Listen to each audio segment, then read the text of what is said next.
ولا تأكلوا مما لم يذكر اسم الله عليه وإنه لفسق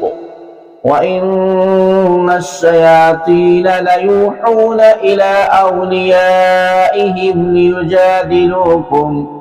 وَإِنْ أَطَعْتُمُوهُمْ إِنَّكُمْ لَمُشْرِكُونَ۔ اور جس پر اللہ کا نام نہ لیا گیا ہو اسے نہ کھاؤ، بے شک یہ نافرمانی ہے، اور بے شک شیطان اپنے دوستوں کے دلوں میں وسوسے ڈالتے ہیں تاکہ تم سے جھگڑے، اور اگر تم ان کا کہا مانو گے تو اس وقت تم بھی یقیناً مشرک ہوگے۔ وَلَا تَأْكُلُوا مِمَّا لَمْ يُذْكَرِ اسْمُ اللَّهِ عَلَيْهِ، اور جس پر اللہ کا نام نہ لیا گیا ہو اسے نہ کھاؤ۔ جس جانور پر ذبح کے وقت اللہ تبارک و تعالیٰ کا نام لیا گیا اس کا کھانا حلال ہے۔ یہ بیان فرمانے کے بعد اب اس جانور کو کھانے سے منع کیا جا رہا ہے کہ جسے ذبح کرتے وقت جان بوجھ کر اس پر اللہ تبارک و تعالیٰ کا نام ذکر نہیں کیا گیا، لہذا حکم یہ ہے کہ جس جانور پر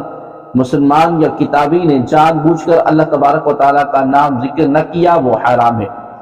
اگر وہ بھول کر نام لینا رہ گیا تو حلال ہے، اور مسلمان کتابی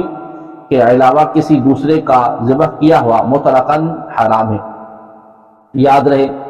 کہ یہاں کتابی سے مراد وہ اہل کتاب ہیں جو اپنے نبی اور کتاب پر ایمان رکھتے ہیں، محض نام کے عیسائی اور حقیقت میں دہریہ مراد نہیں ہیں۔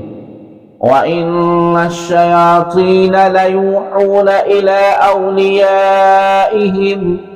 اور بے شک شیطان اپنے دوستوں کے دلوں میں وسوسے ڈالتے ہیں۔ اس آیت مبارکہ کی تفسیر کا خلاصہ یہ ہے کہ شیطان اپنے دوستوں یعنی مشرکوں کے دلوں میں وسوسے ڈالتے ہیں تاکہ وہ مردار کھانے کے معاملے میں تم سے جھگڑا کریں، جیسا کہ اوپر کافروں کا ایک اعتراض نقل کیا گیا ہے۔ مزید فرمایا گیا کہ اے مسلمانوں، اگر تم نے اللہ تبارک و تعالی